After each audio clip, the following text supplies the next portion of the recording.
Hello, मैं RP Singh अपने YouTube channel पर एक बार फिर आप लोगों का स्वागत करता हूं।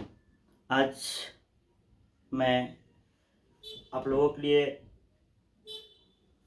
Use of past indefinite tense का लेक्चर तैयार किया हूं। यदि आप लोग जिस टेंस पढ़े हैं, जिस पास्ट इंडिफरेंट टेंस स्ट्रक्चर पढ़े हैं, उस पर ट्रांसलेशन बनाए होंगे, लेकिन यहाँ प्रयोग के बारे में जानेंगे। इसका प्रयोग किस किस भाव में किया जाता है, किस किस रूप में किया जाता है। ठीक है, इस चीज़ को जानने के लिए आप लोग मेरे वीडियो के अंत तक बने रहेंगे, पूरा अगर समझना हो तो। और यदि अच्छा लगे तो लाइक कर दीजिए, सब्सक्राइब कर दीजिएगा, बेल आइकन को प्रेस कर दीजिएगा, जिससे कि हर नोटिफिकेशन इस तरह का आपके पास जाता रहे। ध्यान दीजिएगा, यहाँ use of past indefinite tense यानी पास्ट इंडेफिनिट टेंस का प्रयोग। रूल फर्स्ट कहता है कि past indefinite tense is use for such action which completed at a specified time in past। यानी पास्ट इंडेफिनिट टेंस का प्रयोग ऐसे कार्यों के लिए किया जाता है जो पास्ट में किसी निर्दिष्ट समय में समाप्त हुआ हो। तो ऐसा निर्दिष्ट क्या होता है, यानी स्पेसिफाइड टाइम क्या होता है? निर्दिष्ट समय कहने वाला जिसमें समय का जिक्र किया गया, टाइम दिया गया। जैसे मैं एक एग्जांपल लेता हूं कि रोहित कल यहाँ आया। रोहित कल यहाँ आया। कहिए आया जी? कल। उसके पिताजी 2 माह पहले गुजर गए। कहिए गुजर गए? 2 माह पहले गुजर गए। तो 2 माह पहले जो हुआ हमारा निर्दिष्ट समय हो गया। रमेश पिछले साल अमेरिका गया। कब अमेरिका गया? पिछले साल गया। तो पिछले साल जो हुआ, लास्ट ईयर जो हुआ, ये हमारा क्या हो गया? निर्दिष्ट समय हो गया, स्पेसिफाइड टाइम हो गया। ठीक है, बिल्कुल हम ऐसा नहीं है देहाती भाषा में सीखेंगे अंग्रेजी को। अब देखिए, ये समझ में आया। अब इसके लिए वही कहा जा रहा है कि पास्ट इंडेफिनिट टेंस का प्रयोग ऐसे कार्यों के लिए किया जाता है जो पास्ट में किसी निर्दिष्ट समय में समाप्त हुए हो, या past indefinite tense is used for such action which completed at a specified time in past. मैं एग्जांपल लेकर समझाता हूँ। जैसे मैं ये कहूँ, गौर कीजिएगा, सी मेट मी, वह मुझसे मिली, टू डेज अगो, वह 2 दिन पहले मुझसे मिली। कहिए मिली? 2 दिन पहले मिली। तो 2 दिन पहले की जब बात की जाए तो ये हमारा निर्दिष्ट समय हो गया। ये पास्ट को खुद ही इंडिकेट कर रहा है, पास्ट को इंडिकेट कर रहा है। ठीक है, पास्ट को इंडिकेट कर रहा है। देखिए, जैसे एग्जाम्पल के हिसाब से अगर वह पटना से पिछले महीना लौटी, एग्जाम्पल के दृष्टिकोण से अगर बनाइएगा आप, वह पटना से पिछले माह लौटी। उसके पिता का 1 माह पहले निधन हो गया। आर्यन पिछले साल अमेरिका गया। मेरी प्रेमिका पिछले रविवार को एक मोबाइल फोन खरीदी। अब आप बताइए कि वह पटना से पिछले महीना लौटी। She returned from Patna last month. उसके पिता 1 माह पहले, उनके पिता का 1 माह पहले निधन हो गया। His father died, उनके पिता का निधन हो गया।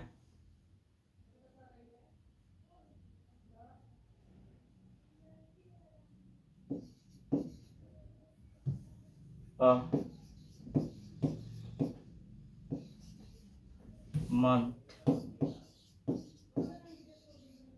अगो, 1 माह पहले।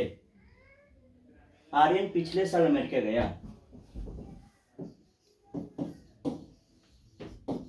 Aryan went to America last year. मेरी प्रेमिका पिछले रविवार को एक मोबाइल खरीदी। My blot bought a mobile phone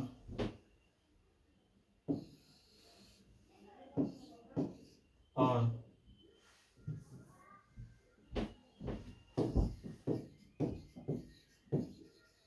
Sunday last.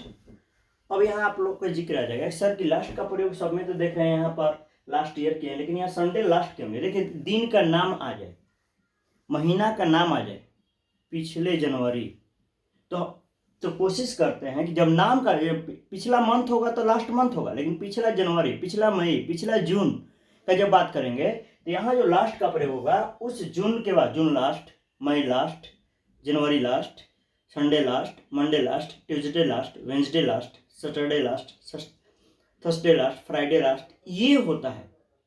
हम लोग last Sunday, last Monday, last Saturday ये सब नहीं प्रयोग करेंगे, कोशिश करेंगे कि हम लोग ये ऐसे करें। ठीक है, नेक्स्ट अगले रूल की ओर बढ़ते हैं। देखिए एक नोट कह रहा है कि द टाइम एक्सप्रेसिंग वर्ड्स यानी adverb of time are used in such sentences, यानी इस प्रकार के वाक्य में इस time of adverb of time जो है यह प्रयोग जरूर किया जाता है। समय सूचक जो क्रिया विशेषण होता है उसका प्रयोग किया जाता है। और उसमें जैसे अब कैसे हम जानेंगे पास्ट को इंडिकेट कर रहा है, ये जानने के लिए ध्यान दीजिए। जिस सेंटेंस में यस्टरडे लगा रहा है, तीन चीज पर हम लोग ध्यान देंगे, यस्टरडे, लास्ट और अगो, ये तीन। और जिससे ऐसा ईयर का नाम हो जो पास्ट की बात करें, जैसे 2011, 18, 19, 2020, ये सब बीता हुआ ईयर है, बीता हुआ साल है। ये पास्ट को खुद इंडिकेट कर रहा है। मैं कहूं कि आप लोग 2020 में मैट्रिक पास किए, 2018 मैट्रिक पास किए, तो ये बीता हुआ समय है। तो ये सारे जो शब्द रहते हैं time of adverb of time, यानी कहने का मतलब हुआ कि टाइम एक्सप्रेसिंग वर्ड, यानी जो समय व्यतीत करने वाला, जो समय को बताने वाला जो शब्द है, और भी कौन, पास्ट के समय की बात किया जाए, ये सब पास्ट को, तो ये सब शब्द रहता है तो हम लोग कोशिश करते हैं कि उस सेंटेंस को पास्ट में बने।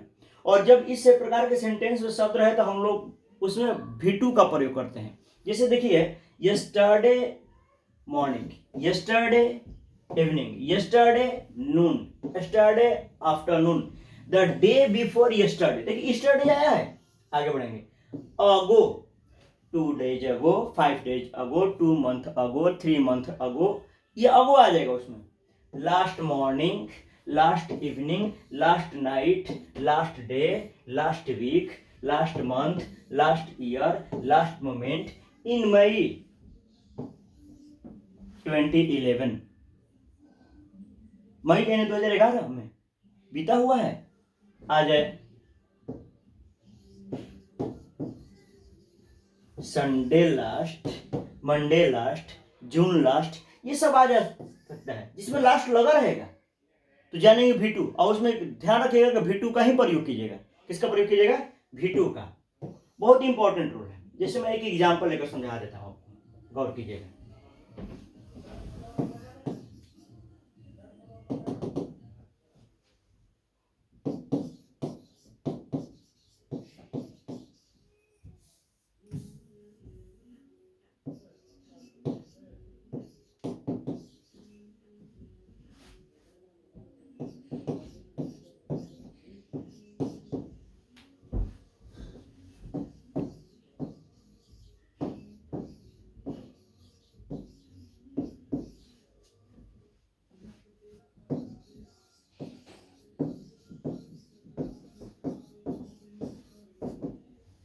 देख लीजिए, गो, गोच, गॉन, वेंट, कौन होगा? 4 ऑप्शन आपके पास है, आपका एकदम सही जवाब है वेंट होना चाहिए। कारण पास्ट की बात है, पास्ट की बात है, ध्यान देख लीजिए। नेक्स्ट, इसी तरह से और ऑब्जेक्टिव बन सकता है, बनता है, आप लोग को लिया जाएगा, टेस्ट में दिया जाएगा। यदि आप लोग मेरे चैनल को नहीं सब्सक्राइब किए होंगे, सब्सक्राइब कर दीजिए, बेल आइकन को प्रेस कर दीजिएगा। पास्ट इंडेफिनिट टेंस का प्रयोग ऐसे कार्यों के लिए भी किया जाता है जिनके लिए समय नहीं दिया गया, किंतु स्पष्ट या अस्पष्ट रूप से यह पता चलता हो कि वे कार्य पास्ट में हुए हैं। ठीक है, यहां कहा गया कि पास्ट इंडेफिनिट टेंस का प्रयोग ऐसे कार्यों के लिए भी किया जाता है जिनके लिए समय नहीं दिया गया हो, किंतु स्पष्ट या अस्पष्ट रूप से पता चलता हो कि वह कार्य पास्ट में हुआ हो। जैसे देखिए, पास्ट इंडेफिनिट टेंस का प्रयोग ऐसे कार्यों के लिए किया जाता है जिसमें समय के, जिस ऊपर वाला रूल में पढ़े समय का जिक्र निर्दिष्ट समय हो, लेकिन इसमें अगर समय नहीं दिया गया हो, लेकिन स्पष्ट या अस्पष्ट रूप से चलता हो पता कि नहीं पास्ट में हुआ। जैसे मैं ये कहूं कि इस पैनल को, यानी इसमें जो एलईडी पैनल पड़ा हो, इस पैनल को मैंने पटना में खरीदा या पटना से खरीदा, आज मैंने खरीदा है, नहीं, पास्ट में ही खरीदा। आप मुझसे 2 महीना पहले मिले, समय दिया गया है, लेकिन इसमें कह रहे कि पैनल को पटना में खरीदा, लेकिन आज खरीदा है, नहीं खरीदा, पास्ट में खरीदा, इसमें नहीं समय, फिर भी पास्ट दर्शा रहा है। आप मैट्रिक पास कर गए हैं, आज किए हैं, आप मैट्रिक पास कर गए, आज किए हैं, नहीं, पास्ट में किए। समझिए मेरे कहने का मकसद, मकसद हुआ कि ऐसे जिसमें समय का भी जिक्र, मैं इस कमीज को दिल्ली में खरीदा, आज खरीदा, ये तो मैं पहना हूं, लेकिन आज नहीं खरीदा जी, पास्ट में। तो वही कहा जा रहा है कि समय का जिक्र न होते हुए भी लेकिन स्पष्ट या अस्पष्ट रूप से अवश्य पता चले कि कार्य जो है पास्ट में हुआ है, और जब पास्ट में हुआ है तो पास्ट इंडेफिनिट टेंस का प्रयोग किया जाता है। जैसे एग्जांपल, मैं इस कमीज को दिल्ली में खरीदा,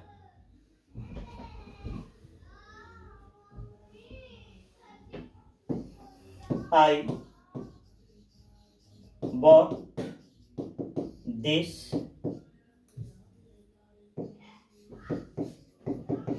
shirt in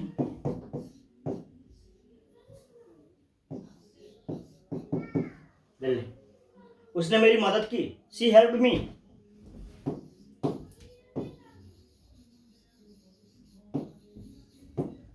उसकी प्रेमिका वापस आ गई, his beloved returned।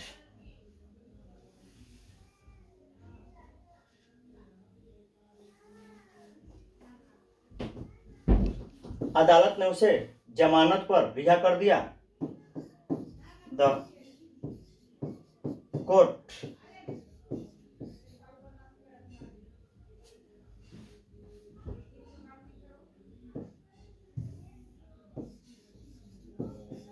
released him on the bail।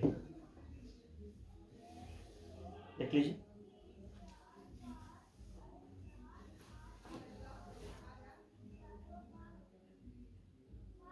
Next,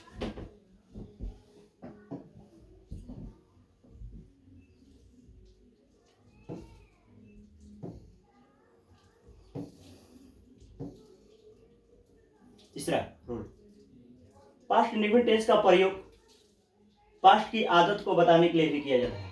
जिसे प्रेजेंट इंडेफिनिट टेंस का प्रयोग प्रेजेंट की आदत को बताने के लिए किया जाता है, उसी तरह से पास्ट इंडेफिनिट टेंस का प्रयोग पास्ट की आदत को बताने के लिए किया जाता है, पास्ट की आदत को बताने के लिए किया जाता है। जैसे मैं बताया था, जैसे हम लोग क्रिकेट खेला करते थे, अरे आज ना छूट गया है,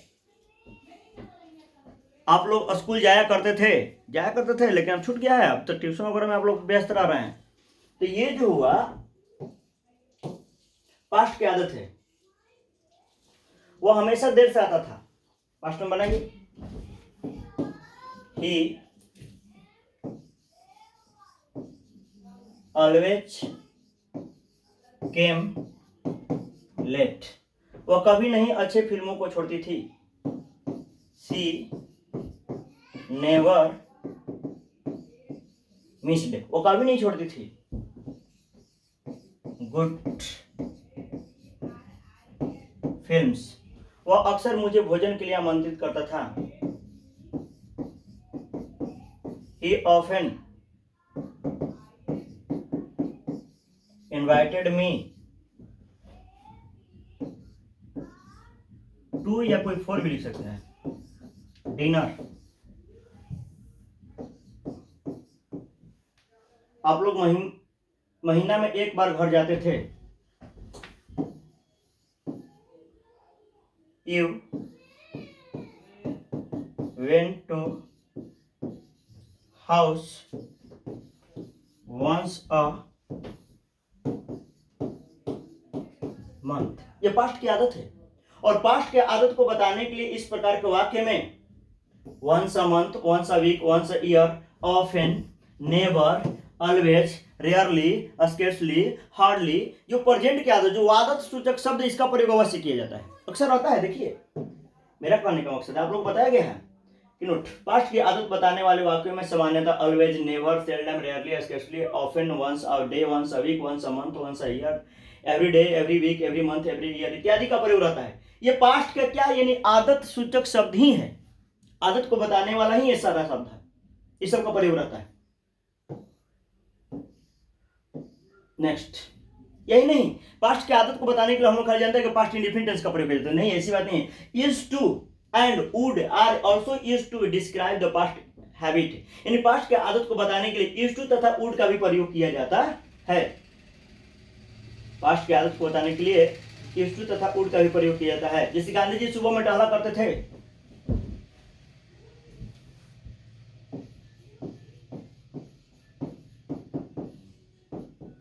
गांधी जी used to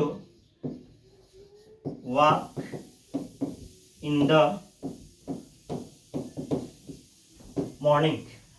वो अपने प्रेमी का इंतजार पार्क में किया करती थी, वो अपने प्रेमी का इंतजार पार्क में किया करती थी।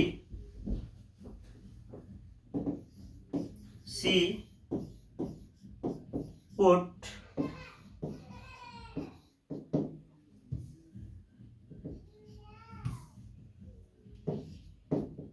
wait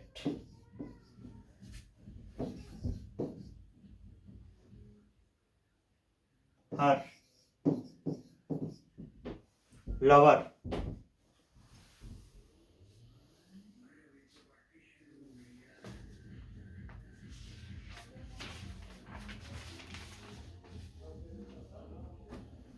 say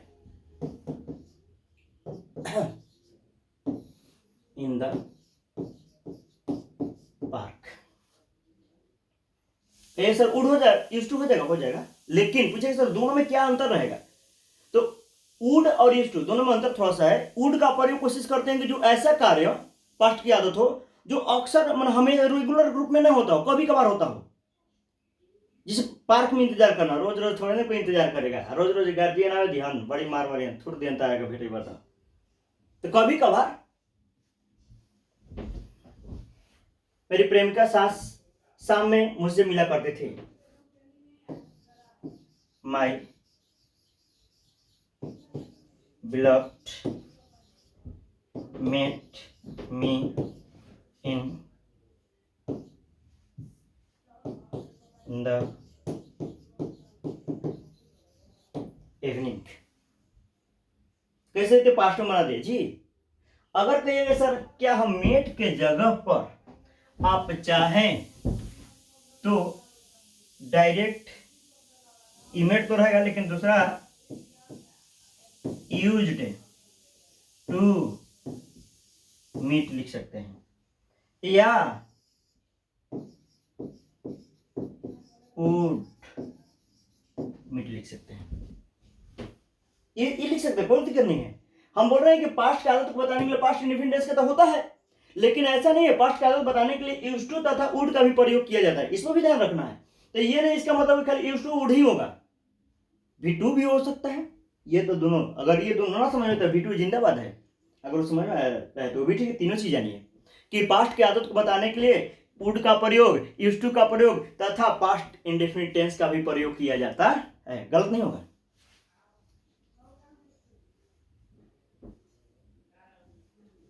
next,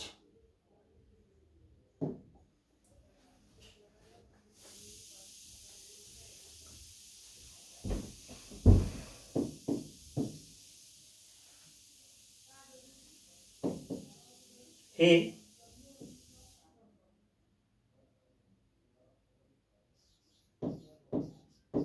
would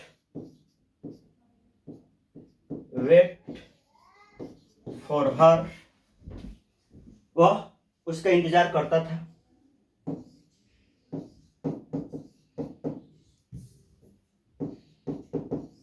outside the office, office के बाहर। नेक्स्ट रूल,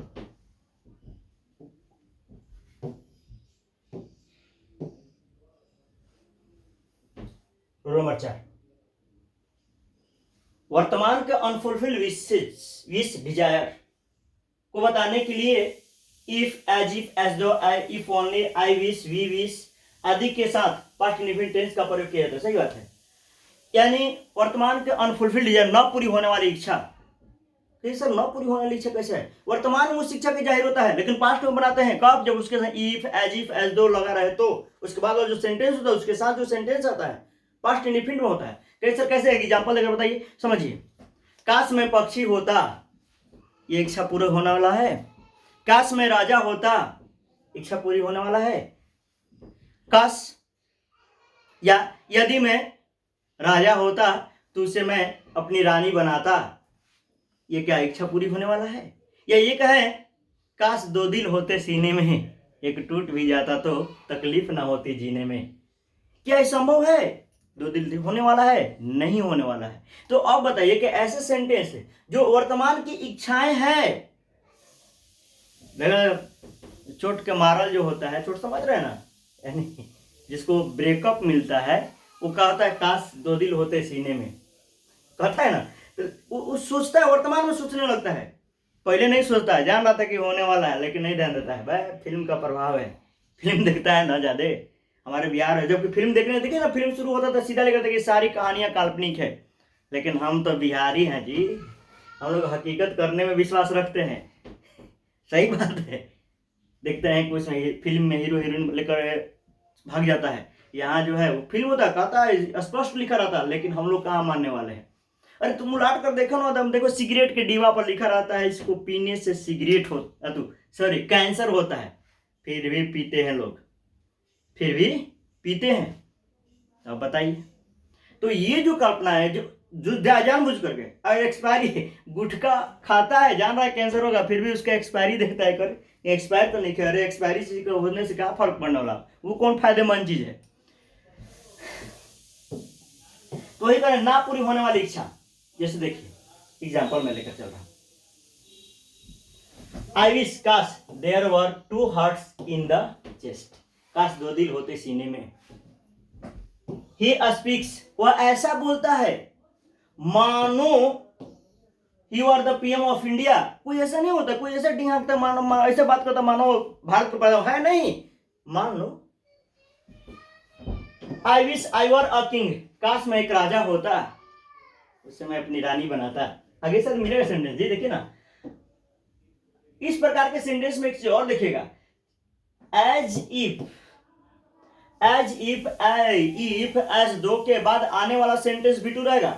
और एक चीज है कि सब्जेक्ट चाहे कोई भी रहे, अगर बी का रूप का प्रयोग करने की जब बात किया जाए, बी का रूप, तो हमेशा बी का जो रूप आएगा हमेशा इस प्रकार के सेंटेंस में, जिसको कोरी कल्पना कहा जाता है, वर ही आता, वाज नहीं आता है। चाहे सब्जेक्ट कोई भी रहे, कॉम्पिटिटिव लेवल में भी एरर में पूछा जाता है, आपको फिल इन द ब्लैंक्स में भी पूछा जाता है। तो यहां जो है जिससे आएगा, जैसे if I were a bird I would fly in the sky, यदि मैं एक पक्षी होता तो आकाश में उड़ता।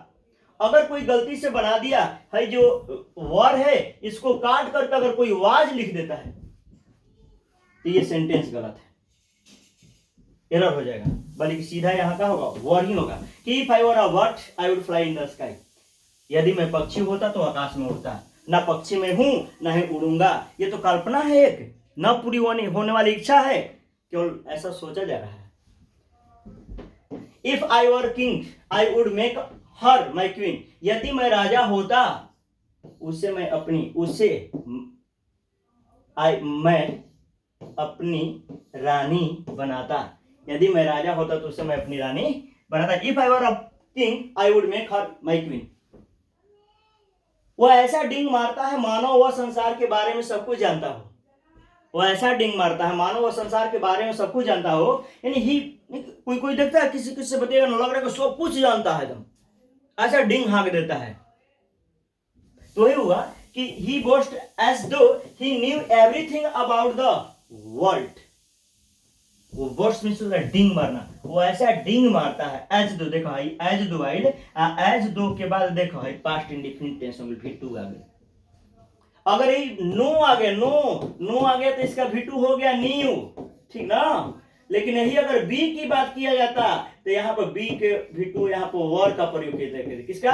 वर का प्रयोग किया जाता है, वाज का नहीं।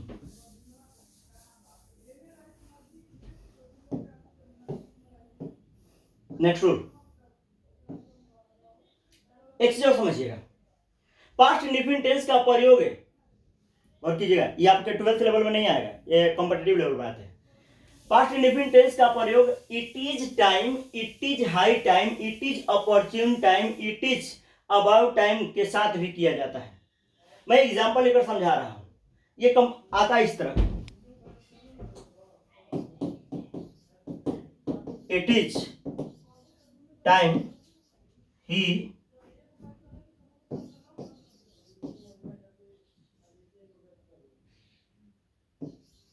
opened the shop. It is time he opened the shop. सही है।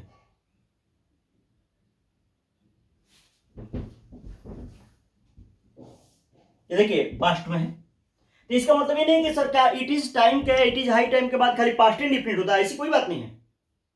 It is time, it is high time के बाद खाली पास्ट इंडिफिनिट ही नहीं होती है, ऐसा बात ही नहीं है, यही होता है।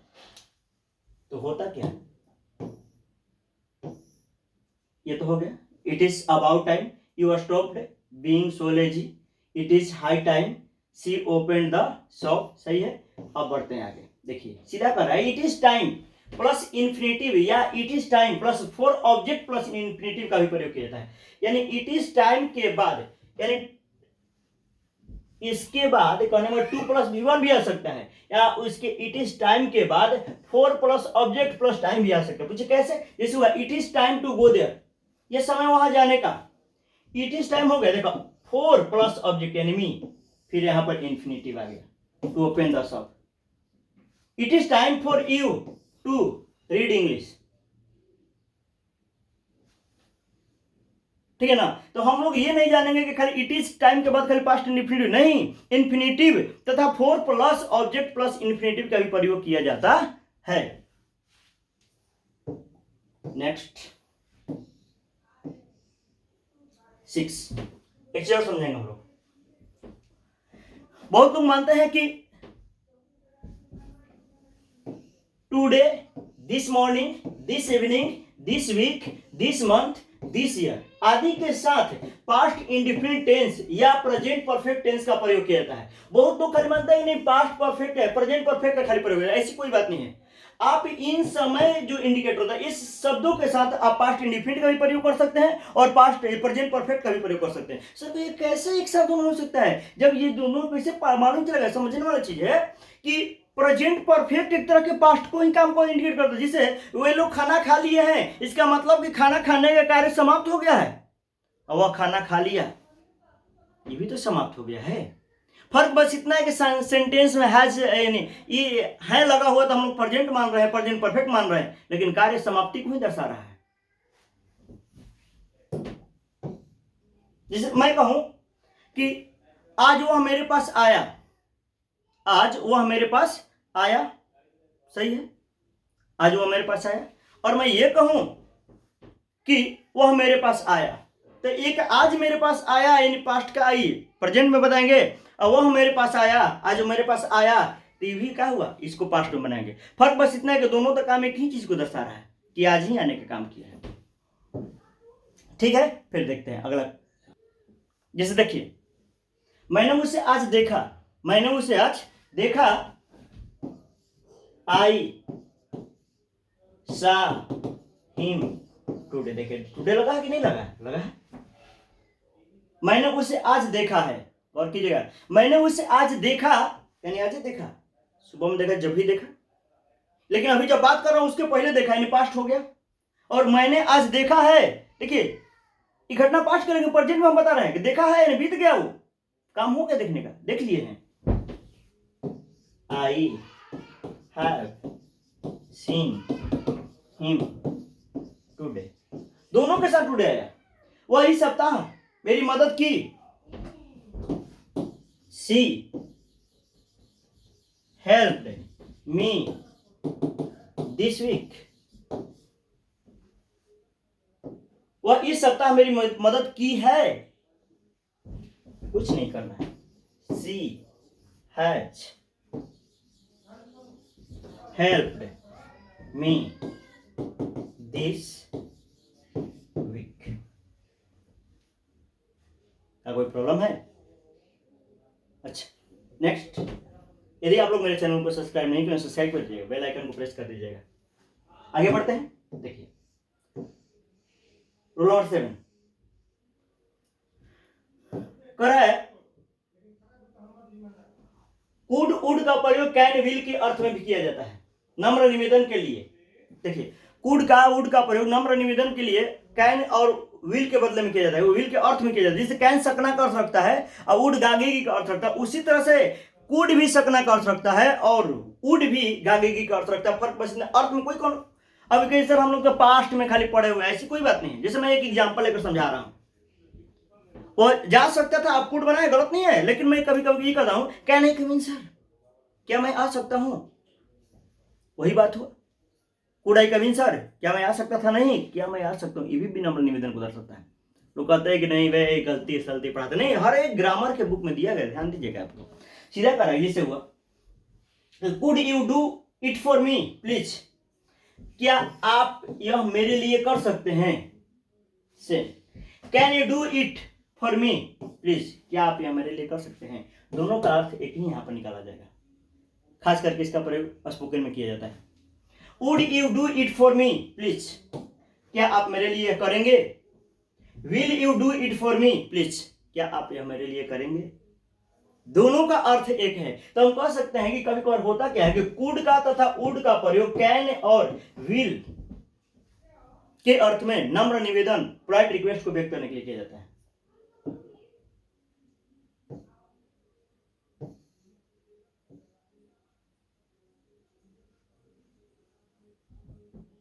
नेक्स्ट,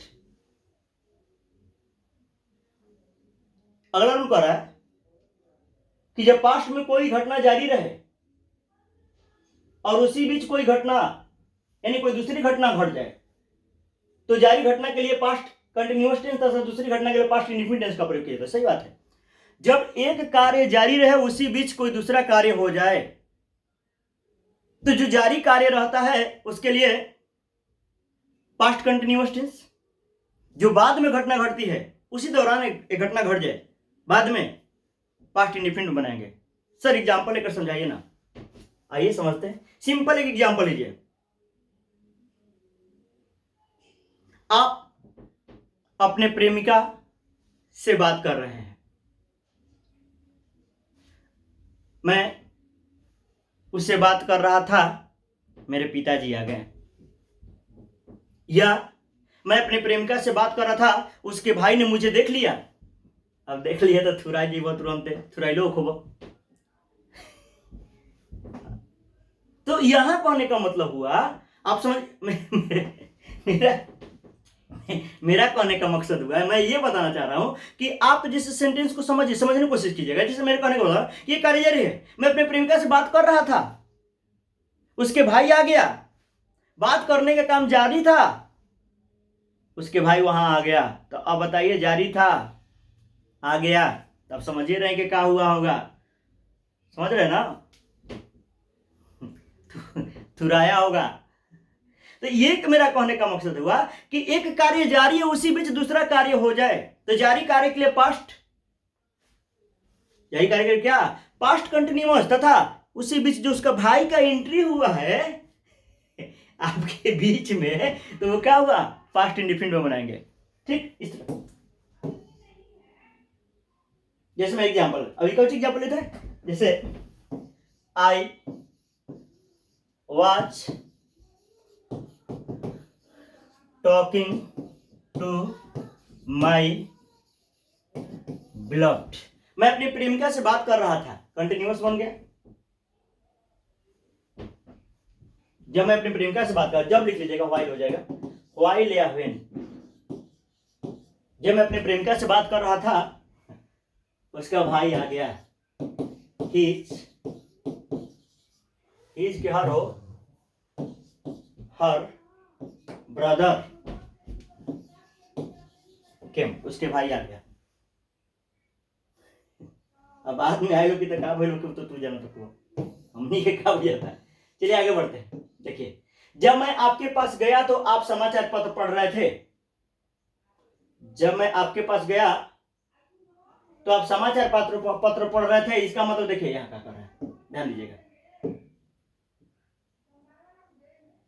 आप समाचार पत्र पढ़ रहे थे जब मैं आपके पास गया।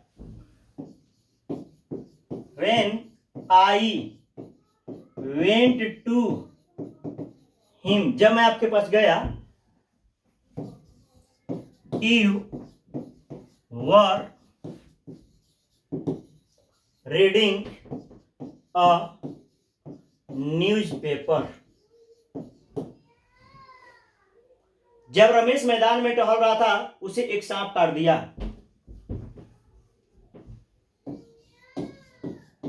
When रमेश, देखिए when या कोई while भी लिख सकता है, जारी के लिए कोशिश करते हैं while का प्रयोग करें जब के लिए। Ramesh was walking in the field, जब रमेश मैदान में टहल रहा था, उसे एक सांप काट दिया। A snake bit him. वह मेरे पास आई जब मैं सो रहा था। वह मेरे पास आई जब मैं सो रहा था, यानी बनाएंगे सी, ये देखिए पास्ट में सोने का काम जारी था यहां पर। सी केम टू मी, वह मेरे पास आई। व्हेन या while, I was sleeping,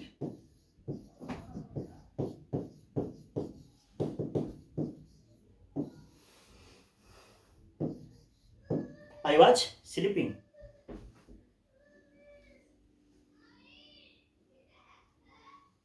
next, अगला एज।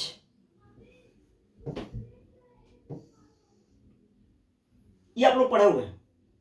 जब पास्ट में दो घटनाएं घटी हो जिनमें एक पहले तथा दूसरी घटना बाद में, तो पहली घटना के लिए पास्ट परफेक्ट टेंस तथा दूसरी घटना के लिए पास्ट इंडेफिनिट टेंस का प्रयोग किया जाता है। ये तो सब लोग जान रहे हैं। यानी when two events have occurred in past in which one event is first and second event is later, past perfect tense is used for the first event and past indefinite tense is used for second event. गौर कीजिएगा। उसे station पहुंचने के पहले गाड़ी खुल चुकी थी। देखिए दो घटनाएं हैं। उसे स्टेशन पहुंचने से पहले गाड़ी खुल चुकी थी। पहला काम हुआ गाड़ी का खुलना, बाद में वो स्टेशन पहुंचा। पहला काम हुआ गाड़ी का खुलना, बाद में वो क्या किया, स्टेशन पहुंचा। तो अगर उसे स्टेशन पहुंचने से पहले गाड़ी खुल चुकी थी, बड़ा अफसोस आता है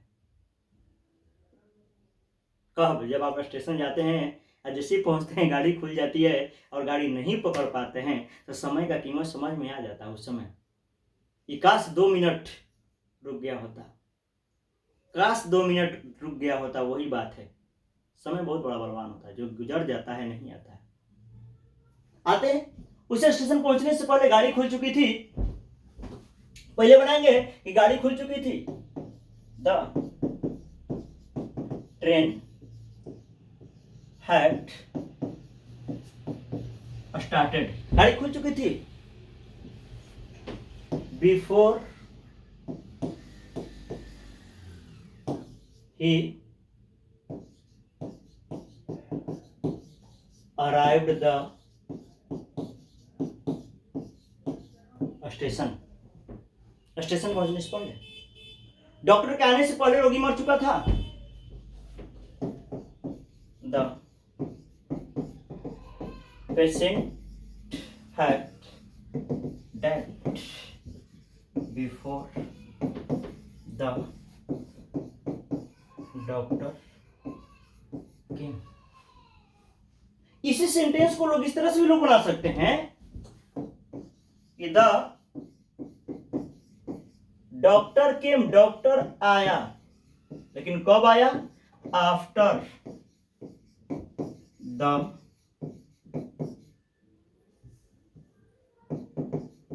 पेशेंट हैड डेड, रोगी के मरने के बाद। डॉक्टर आया रोगी के मरने के बाद, पुलिस के आने के पहले जो भाग चुका था। इसका आप लोग बनाकर भेज दीजिएगा। लास्ट रूल, जब डायरेक्ट नरेशन में रिपोर्टिंग वर्ब पास्ट टेंस में रहे तथा रिपोर्टेड स्पीच में प्रेजेंट इंडेफिनिट टेंस का प्रयोग रहे तो, यानी reported speech present indefinite tense में रहे तो इनडायरेक्ट नरेशन बनाते समय रिपोर्टेड स्पीच को पास्ट इंडेफिनिट टेंस में बदल दिया जाता है। जिसे देखिए, यह हमारा रिपोर्टिंग स्पीच है, यह हमारा रिपोर्टेड स्पीच है। यदि रिपोर्टिंग स्पीच पास्ट टेंस में रहे और यदि रिपोर्टिंग स्पीच पास्ट टेंस में रहे और रिपोर्टेड स्पीच में प्रेजेंट इंडेफिनिट टेंस का प्रयोग रहे तो इनडायरेक्ट बनाते समय इस प्रेजेंट इंडेफिनिट टेंस को पास्ट इंडेफिनिट बदल देते हैं। जैसे देखिए, अगर नहीं पढ़ेंगे तो नरेशन का वीडियो जो लेक्चर रहेगा उसमें देख लीजिएगा, क्लियर समझ में आ जाएगा। ही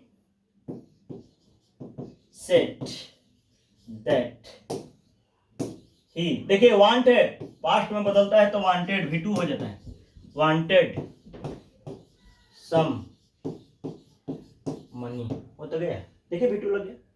you said to me I am a teacher, you told me that you were, देखिए ये प्रेजेंट इंडेफिनिट में है, पास्ट में V2 हो जाएगा। एम का V2 क्या होता है? वर होता है, वाज होता है। टीचर, कोई दिक्कत? तो आज इतना ही रखते हैं, लंबा वीडियो हो गया, लेकिन हाँ अंत तक जरूर इस वीडियो को देखिएगा, पूरा एकदम पास्ट इंडेफिनिट टेंस का प्रयोग जान जाएगा इस वीडियो को देख करके। इसलिए आप लोग पूरी वीडियो को देखिए, अंत तक देखिए। यदि आप मेरे चैनल को सब्सक्राइब नहीं किए होंगे, सब्सक्राइब कर दीजिए, बेल आइकन को प्रेस कर दीजिए, जिससे कि हर नोटिफिकेशन आपके तक जाता रहे। ठीक है, आज इतना ही रखते हैं, फिर मिलते हैं नेक्स्ट वीडियो में।